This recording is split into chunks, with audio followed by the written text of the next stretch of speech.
Hello, everyone. It is Heather Reed here. I'm honored to be here with you today. My pronouns are she, her. And for those folks with using accessibility technology today, I'm a 60-year-old white female sitting in my home office with wall-to-wall bookcases behind me. I'm wearing a navy blue blouse. I have ash-colored curly hair, and I'm wearing red glasses. Now, before we jump into today's topic, I need you to know that I am not legal counsel, and the discussions here today do not in any way reflect that I am providing or suggesting legal advice or legal language. And the second thing is, I know that you're going to have questions now or during the replay. So please don't hesitate to put them in the comments wherever you are viewing this, and I will do my best to get back to you either today if I can, or in future episodes, or wherever you leave the comment. So today we're discussing case studies in force majeure.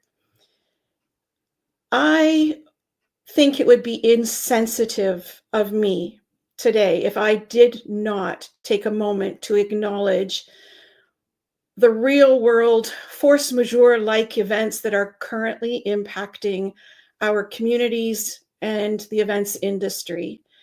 These are more than just contract terms. They are the lived realities of so many people, including our industry colleagues.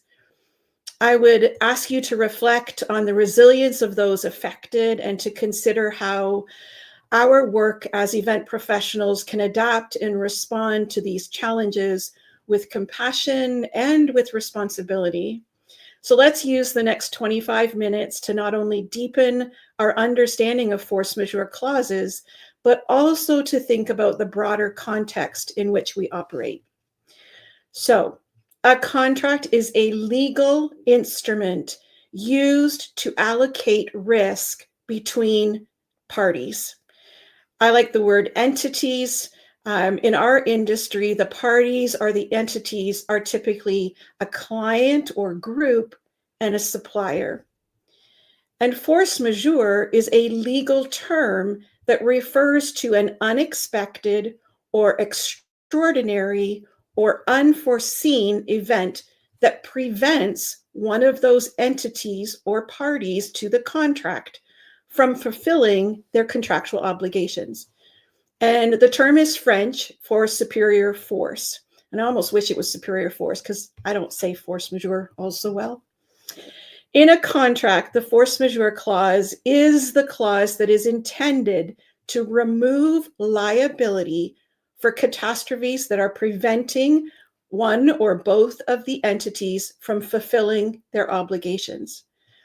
A force majeure clause generally covers natural disasters like hurricanes, tornadoes, and earthquakes, and human actions such as armed conflict and human-made disease. A force majeure clause should answer in writing in your contracts the following three questions. What constitutes a triggering event? Second, what impact must those triggering events have on the entity who is invoking the clause? And number three, what effect should invoking the clause have on that party's contractual obligations?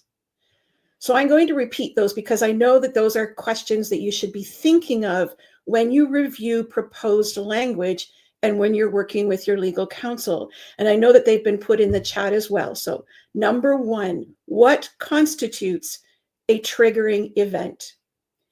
Number two, what impact must those triggering events have on the entity that is invoking the clause? And number three, what effect should invoking the clause have on the party's contractual obligations?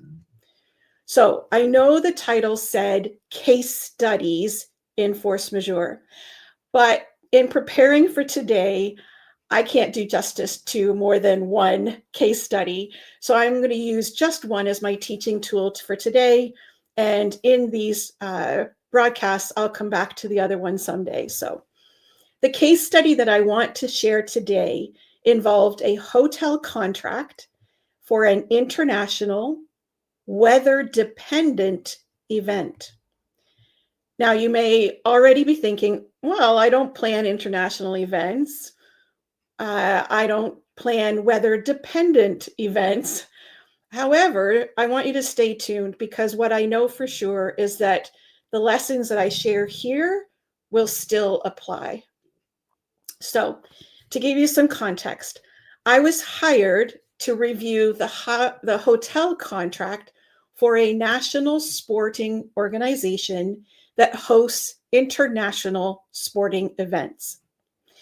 It is an outdoor sport and it requires specific and conducive weather conditions, and in this case, snow and lots of it. So the hotel contract was being negotiated to house the athletes and the event staff, as well as conduct meetings and social functions. And the organization was hosting 2 sporting events back to back at the same sporting venue. So that's the context. So when I get the contract, I read it, and in my written review, as I always do, I create 2 types of comments on the document. So first, I included comments and requests that were directed to the supplier, in this case, the hotel, that I knew that the client needed to have included in the contract to balance the contract and balance the risk and protect the client. And I also included comments that were notes or questions or concerns to the client. So when I came to the language that referenced force majeure, I found very typical boilerplate, actually short language. And I debated whether to throw it in the comments, but I don't want anyone knowing that this is good language and I'm not providing it to you, but I will read what this hotel contract said verbatim in draft form. It said, this agreement may be terminated by either party without liability upon written notice within 5 days if a party's performance under this agreement is subject to acts of God, war, government regulation, terrorism, disaster, strike, civil disorder, a travel restriction issued by a governmental agency, curtailment of transportation facilities, or any other emergency of a comparable nature beyond the party's control that in each case make it illegal or impossible to perform its obligations under this agreement. So this is typical language that we see, and I am going to repeat it for you, but I don't want to put it down in writing because it's not sufficient. It's not bad language. It's not sufficient language that helps clients protect their events. So in essence, it said that this agreement can be terminated by either party without liability. It had to be written notice within 5 days of the force majeure event. And if the party's performance is subject to things like acts of God, war, terrorism, strike, civil disorder, curtailment of transportation facilities, and that it makes the performance by that party illegal or impossible. So, does this actually reflect the situation that the client is in? This is an international event. It is a weather dependent, and in this case, I just saw Joan's comment about aren't all events weather dependent. In fact, they are. The ability to get to them, the ability to host them. This one required a advanced good weather to provide snow. So there had to be a certain threshold there for the event to proceed. So I had numerous requests for the hotel's consideration. I have 4 that I want to share with you today as teaching points. First, I asked the hotel to include language that expanded the words subject to in order that it was broader so that unforeseen events beyond what they listed could be considered as a triggering event. So, subject to acts of God, war, strike, etc., seems quite narrow. And it had gone on to say that it had to be of a comparable nature. Well, in none of that was there a weather-related trigger. The event was international. The client needed to be protected against borders closing, against curtailment of international travel, the inability to secure visa entries for the athletes. And so we needed to work with the hotel property for them to create language that addressed those possibilities. And the client was at a potential risk of not being able to fulfill its obligations of this particular contract if the sporting venue was unavailable due to matters beyond its control. Because this was just a housing contract, the sporting event was being held elsewhere, and the force majeure clause didn't address anything about the other facility and the impact of its unavailability to this contract. So the sport venue required a scientifically demonstrated amount of snow to be able to host the event. So there was a really good, strong connection in case it needed to be made. What if the venue was not available? And my teaching point is you may have heard me talk like if you're hosting an event in hurricane zone in hurricane season, you're supposed to have hurricanes listed as a triggering event because a reasonable person would expect that there would be hurricanes or there could be hurricanes. So in this client's case, they knew that they needed a minimum threshold of snow. So that's the first point, was subject to. Let's make it as broad as possible so that something that's not written as a possible triggering event can be considered. The second point was I asked the hotel to include language that expanded the negative impact on the client to include the condition of impracticable in order to supplement illegal or impossible. It is my understanding as a layperson that illegal and impossible are strictly defined legal terms and have very specific and high thresholds for the client to meet in terms of their ability to, or their inability to host an event. So by asking the hotel to include language that addressed the condition of impracticability, it allowed for the client's performance to be negatively impacted for reasons beyond their control, but not necessarily either impossible or illegal.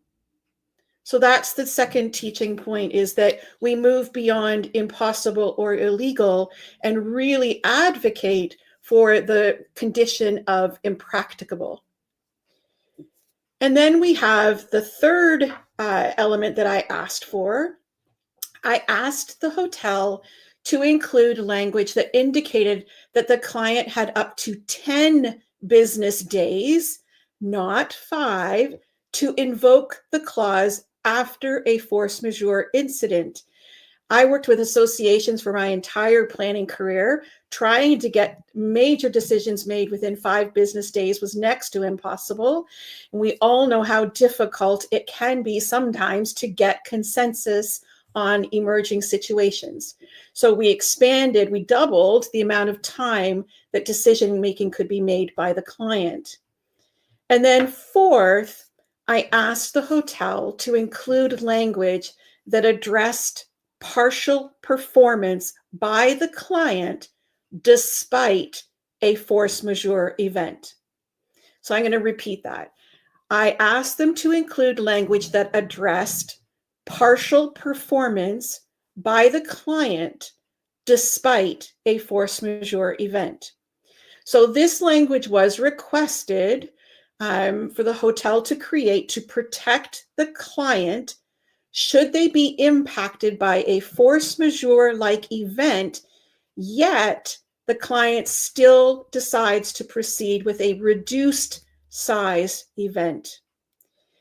So under these conditions, the client may actually underperform its original responsibilities for guest rooms, for meeting space, for food and beverage, but the client should not be penalized for such underperformance because the originating circumstances were beyond the client's control.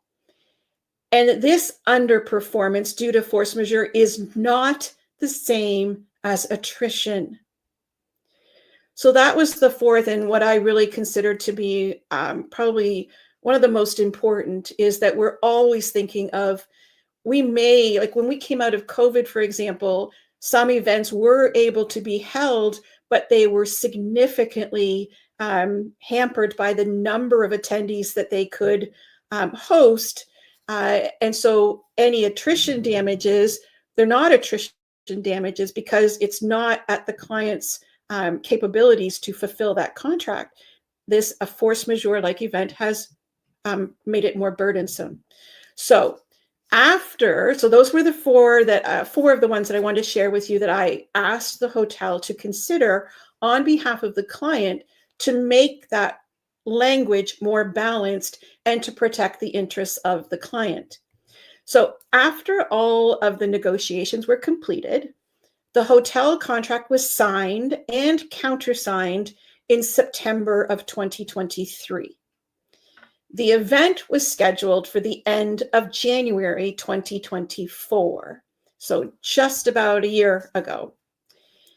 At the beginning of January 2024, on the 10th, I received an email from the organization indicating that the sporting venue was only able to provide enough snow to host one of the back-to-back events, which would dramatically decrease the number of sleeping rooms, would decrease the meeting space and the social function space that the client required.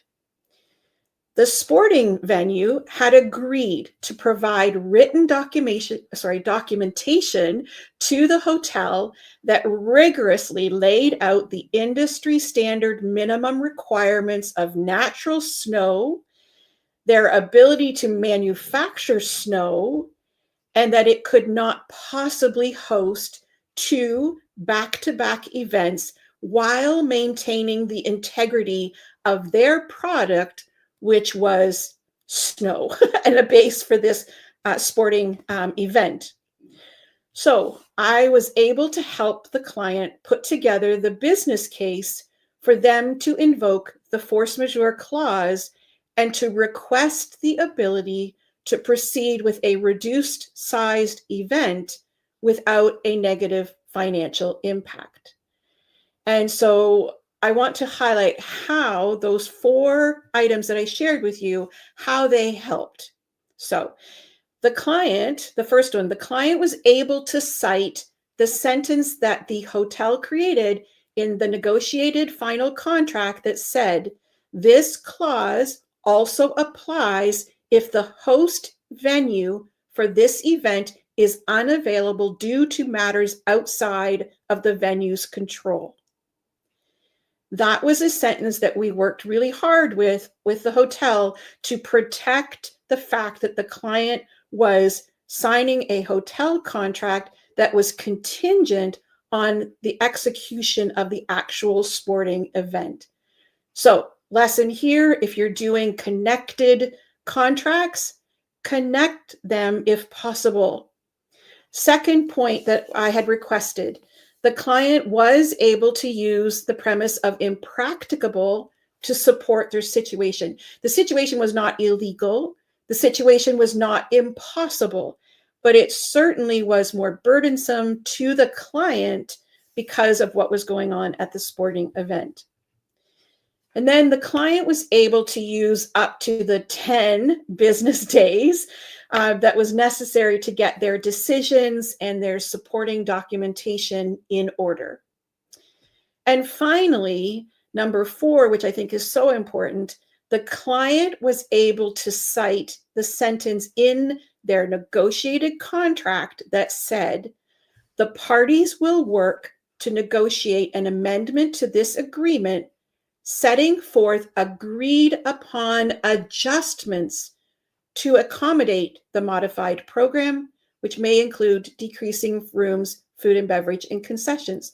That is language that the hotel provided at the prompt of our situation saying, hey, if we need to go ahead with a smaller event because of something beyond our control, we need to be able to minimize the financial impact. So while I was not a part of the final decision making regarding the actual size of the final event, I had calculated for them that for sleeping rooms alone, they would be relieved of over $100,000 in damages. That is a lifeline for most organizations. So I'm looking at the time. It looks like I have like maybe 5 or 6 minutes left. I'm going to encourage you to throw any questions in the comments.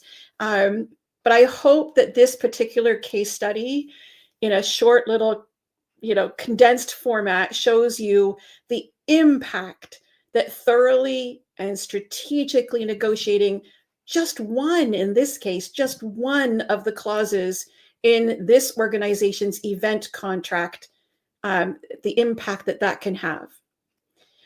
So I'm just going to take a look here. So Will asked, have you found frustration of purpose to be something valuable to try and include in hotel agreements?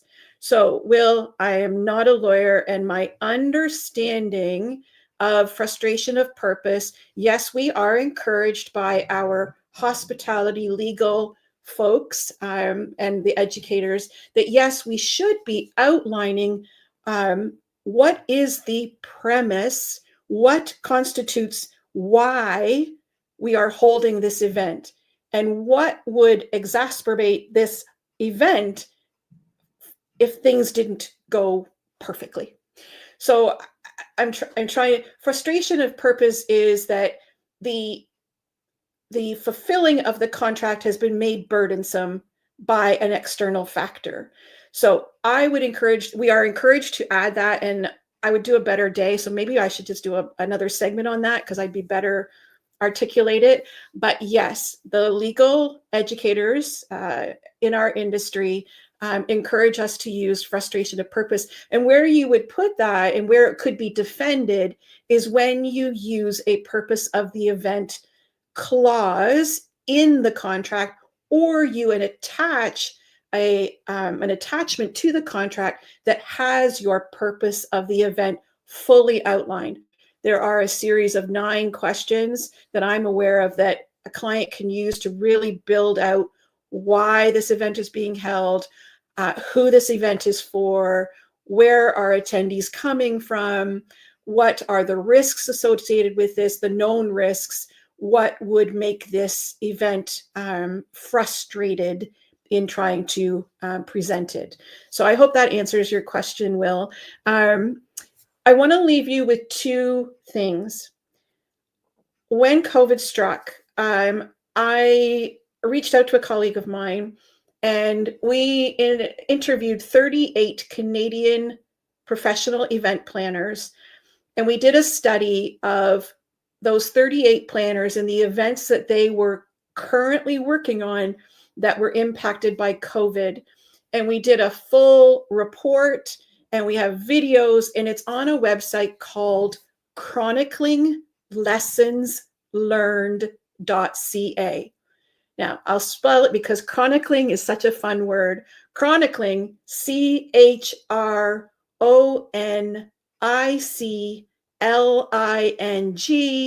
lessons learned.ca. There is a free report there you can download. You can watch all of the videos, and it'll give you a lot of insight into a force majeure time in our industry that planners live through and how they work through that. And the second thing is in regards to our colleagues today, searchfoundation.org. For almost 30 years, Search Foundation has provided funds to provide financial assistance to event, meetings, and catering professionals who are faced with a life-threatening illness or catastrophic occurrence. I've made a donation, and if you are able, perhaps consider searchfoundation.org. So I think my time is up. I'm actually, just allow me here a minute to just go back up in the comments.